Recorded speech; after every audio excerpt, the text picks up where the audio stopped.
आज हम पहुंच चुके हैं इटाढ़ी प्रखंड के बिझौरा पंचायत के जमुआ गांव में, जहां एक तिलक समारोह है। और वो तिलक समारोह बुद्ध के रीति रिवाजों से हो रहा है। वहां कुछ प्रतिष्ठित लोग जो अखंड भारत के निर्माण करना चाहते हैं और बहुत चर्चे में है इस समय। चर्चा का विषय ये है कि इन लोगों का उद्देश्य है कि भारत को अखंड भारत कैसे बनाया जाए। और इनका नाम है तुलसी सिंह मौर्य।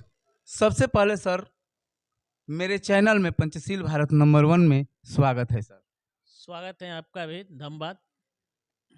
सर, आप इस समय बहुत चर्चे में रह रहे हैं। क्या बात है कि आपको लोग चर्चा का विषय बनाए हुए? वैसे तो हम लोग चर्चा में नहीं रहते हैं, लेकिन हम एक संगठन से जुड़े हुए हैं जिसका नाम है सम्राट अशोक क्लब, जो राष्ट्र समर्पित संस्था है, जो राष्ट्र हित में, देश प्रेम में काम करती हैं, लोगों को राष्ट्रीयता के प्रति जागरूक करती हैं। अब हमारी जागरूकता का परिणाम स्वरूप समझिए, समझिए, अगर लोग हमको जान रहे हैं, पहचान रहे हैं, तो ये तो उनकी समस्या है, मेरी समस्या है नहीं। जानना पहचानना कोई समस्या नहीं होती है? नहीं, समस्या नहीं। अभी आप पूछ रहे हैं कि आप चर्चे में हैं, तो मेरे लिए तो, मैं तो नहीं जानता हूं कि मैं चर्चे में हूं। अब आपके नज़रों में अगर मैं दिखाई दे रहा हूं कि मैं चर्चे में हूं, तो ये आपकी नज़रिया है। हर प्रत्येक आदमी का नज़रिया अलग अलग होता है देखने समझने का। नहीं, देखिए सर, आप तो भली भांति जानते हैं कि हम लोग इस समाज का और इस लोकतंत्र का चौथा स्तंभ है। हम लोग का नज़र हर व्यक्ति पर रहता है सर। ये सही है कि किसी भी देश का चौथा स्तंभ जो होता है मीडिया होता है, और मीडिया वाले के दिमाग और दृष्टि दोनों तेज होती हैं। जहाँ नहीं पहुँचना चाहिए, जिस चीज़ को डिस्कस नहीं करना चाहिए, उस पर भी ये लोग डिस्कस करवा लेते हैं।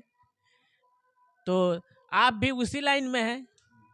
आप भी हमसे जो पूछ रहे हैं, तो मैं बता रहा हूँ कि मेरी संगठन जो है वो राष्ट्रीय प्रतीकों के प्रति काम करती है। अब इसके लिए हमको लोग चर्चा में बनाए, तो ये आपके नज़रों में है। मैं वैसे कोई चर्चा वाला काम करता नहीं हूँ। क्या आप चर्चा में आना नहीं चाहते? नहीं, चर्चा में हम नहीं आना चाहते, क्योंकि मुझको नेता बनना नहीं है। नेता जिनको बनना होता है वो चर्चा में रहना चाहते हैं। हम सामाजिक काम करते हैं, राष्ट्र का काम करते हैं। वैसे मुझको नेता होता बनना नहीं है। हाँ, अगर मेरी काम यहाँ जरूरत पड़ती है समाज की या जिसकी भी, जो बुलाता है मैं जाता हूँ, अपना काम करता हूँ, अपनी जिम्मेवारी के साथ करता हूँ। एक सवाल है आपसे सर, नेता बनना और चर्चे में आना दोनों दो किस्म की बातें हैं। नेता देखिए, वास्तव में नेता शब्द आज के डेट में जो है ना, वो थोड़ा बदनाम हो चुका है। नेता का मतलब लोग समझ लेते हैं वो खादी और खद्दड़ वाले नेता। नेता, जबकि लीडरशिप वो चीज़ है कि एक गुण है, कला होती है लोगों के पास, नेतृत्व करने की वो कला होती है। हर क्षेत्र में वो विकसित होती है, विकास किया जा सकता है। लेकिन आज जो नेता का परिभाषा हो गया है ना, आज के लोग के नज़रिए में वो गलत हो गया है। ये गलत बनाया है कौन सर? गलत बनाए नहीं, गलत आज के जो हमारे एमपी विधायक एमएलए हैं, वो अपने कर्तव्य से, जो उनको काम है, अपने काम से ही इसको गंदा बना दिए हैं। लोग थोड़े गंदा बनाए हैं। जो हमारे नेता हैं आज के, जिसको नेता कहा जाता है, जो एमपी एमएलए विधायक मंत्री, वो अपने कर्म से इसको गंदा बना चुके हैं। यानी लोकतंत्र को खराब कर रहे हैं। हाँ, लोकतंत्र को खराब कर रहे हैं, बदनाम कर रहे हैं।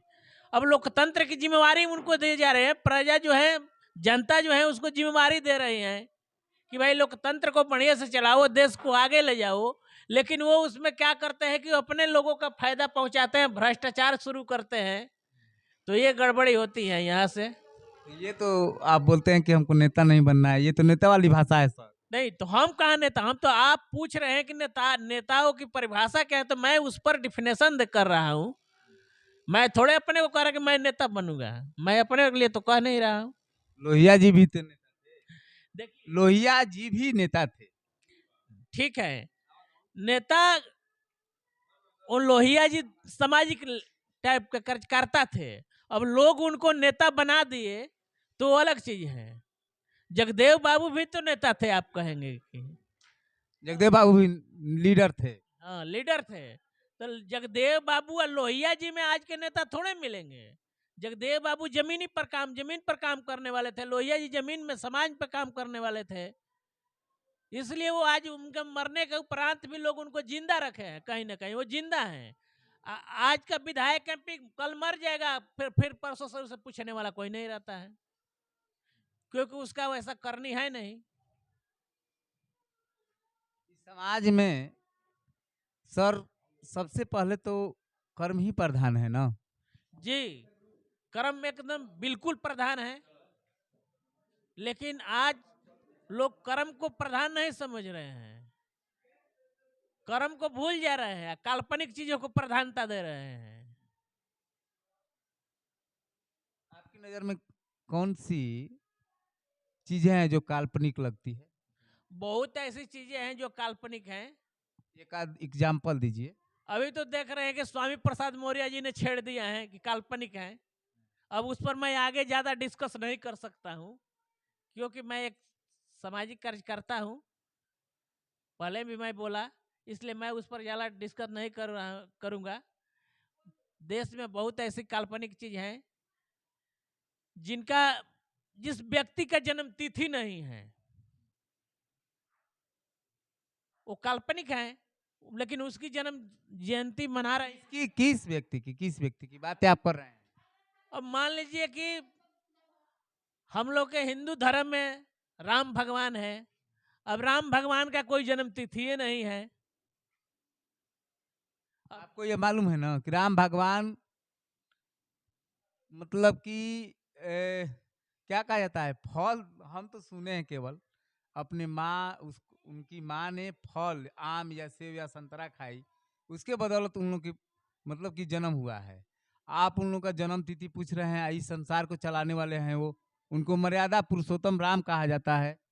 देखिए, अब विज्ञान का जमाना है, आप भी जानते हैं और लोग भी जानते हैं, चाहे मेडिकल या साइंस उसको प्रमाणित कर दिया है कि फल खाने से बच्चा नहीं हो सकता है, या खीर खाने से बच्चा नहीं हो सकता है, जैसे आप कह रहे हैं।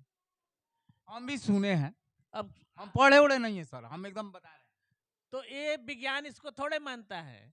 वैसे भी राम का जन्म नहीं हुआ है, वो लिखा है स्पष्ट रामायण में, भाई प्रगट कृपाला दीन दयाला, वो प्रगट हो गए थे क्या, उनका जन्म नहीं होता है, जन्म और प्रगट में अंतर होता है। तो प्रगट हो गए थे, जब प्रगट हो गए तो उनका आज तक कोई जन्म तिथि नहीं है। नहीं तो कोई जन्म तिथि है तो कोई हमको आकर बता दे, मैं पूरा चैलेंज दे रहा हूं कि राम की कोई जन्म तिथि बता देगा, उस दिन जो कहेगा वो मैं करने को तैयार हूं। लेकिन सम्राट अशोक महान, जिसके चलते दुनिया में भारत की पहचान बनती है, उनकी जन्म तिथि है, उसको लोग नहीं मना रहे हैं, काल्पनिक लोगों को मना रहे हैं। ये माने आप एकदम कंफर्म है कि राम काल्पनिक है ना? बिल्कुल काल्पनिक है, कल्पना है वो। अब जब खीर और खीर से बच्चे थोड़े पैदा होता है, वो भी पैदा नहीं, उसका लिखा है जन्मजात कि वो प्रकट हुए हैं। तो आप भी समझ सकते हैं कि जन्म और प्रकट में अंतर है कि नहीं है। और सारी बातें होगी आपसे, संजोग से मुलाकात भी हुआ। ये तो एक प्रकार का टाइम समय ऐसा आता है कि एक दूसरे से मिलने का मौका मिलता है, हम लोग मिलिए गए। अच्छा ये बताइए सर, आप बोल रहे हैं कि काल्पनिक है, क्या ये भारत अंधा है क्या? मतलब कि समझ नहीं पा रहा है इस बात को, भारत के लोग इस बात को समझ क्यों नहीं पा रहे हैं? भारत तो पहले विश्व गुरु और विश्व विजेता हुआ करता था, जब यहाँ वैज्ञानिक विचारधारा होती थी। लेकिन बाद के कुछ वर्षों पीछे की बात है, जब यहाँ के बौद्धिक संस्कृति को मिटाया गया किन्हीं के द्वारा, तो यहाँ पर काल्पनिकता थोप दिया गया, लोगों को अनपढ़ बना दिया गया। और वो अनपढ़ क्या, वो मानसिक गुलाम बना दिए गए एक तरह से। और मानसिक गुलाम का अर्थ होता है उसे सोचने समझने की क्षमता नहीं होती है। तो आज भारत के ज्यादा लोग मानसिक रूप से गुलाम हो चुके हैं। अब आप कुछ भी दिखाइए, वो देख रहे हैं कि ये हैं, लेकिन वो दिमाग से नहीं उसको एक्सेप्ट कर रहे हैं कि हाँ ये हैं। वर्तमान में बाबा एगो बागेश्वर बाबा बागेश्वर धाम शायद है। हाँ?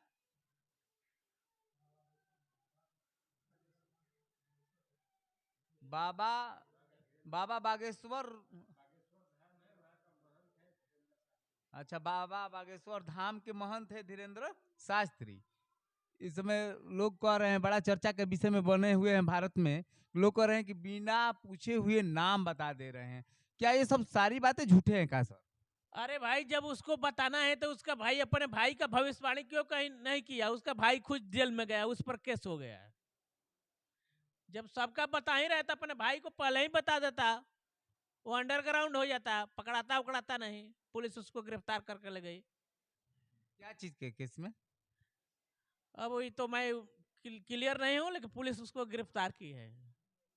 शादी में दलित परिवार की शादी थी, दलित परिवार के यहाँ शादी थी। उस शादी में वो पिस्टल लेकर के लहरा रहा था, फायरिंग करने के लिए। देखा उसको।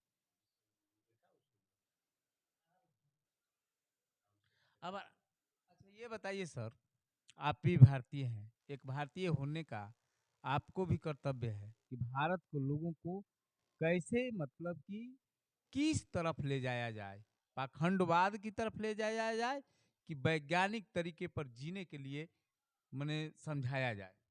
अगर भारत का विकास, पुनः भारत को विश्व गुरु विश्व विजेता बनाना है, तो भारत श्रमण संस्कृति का देश है, और यहाँ पर बौद्धिक, भारत के मूल धर्म संस्कृति या सभ्यता जो कही है बौद्धिक सभ्यता है। तो भारत को पुनः बौद्धिक सभ्यता के और बौद्धिकता की पढ़ाई पढ़ाना होगा बच्चों को, लोगों को जागरूक करना पड़ेगा इसके लिए, तब भारत आगे विकास करेगा, अन्यथा और गर्त में चलता जाएगा। सबसे पहले सर, बातें तो कुछ हुई, अपना परिचय भी बताइए। मेरा नाम तुलसी सिंह मौर्य, ग्राम पोस्ट बड़का ढकाई, जिला बक्सर, बिहार का मैं निवासी हूँ, और सम्राट अशोक क्लब एक राष्ट्र समर्पित संस्था है, उसी का मैं एक मेंबर हूँ, उसी में काम करता हूँ। दर्शक आप देखें, अपने बात शालीनता पूर्वक तुलसी सिंह मौर्य ने रखी। एक भारतीय होने के नाते इन्होंने भारत के विषय में सोचते हैं हमेशा ऑलरेडी कि भारत के लोग को कैसे विकास हो, और भारत के लोग किस संस्कृति से जुड़ेंगे तो उनके जीवन में, जीवन जो जीने की राह है आसान होगी। मैं राजेश कुमार मौर्य, पंचशील भारत नंबर 1 में सभी दर्शकों का स्वागत है।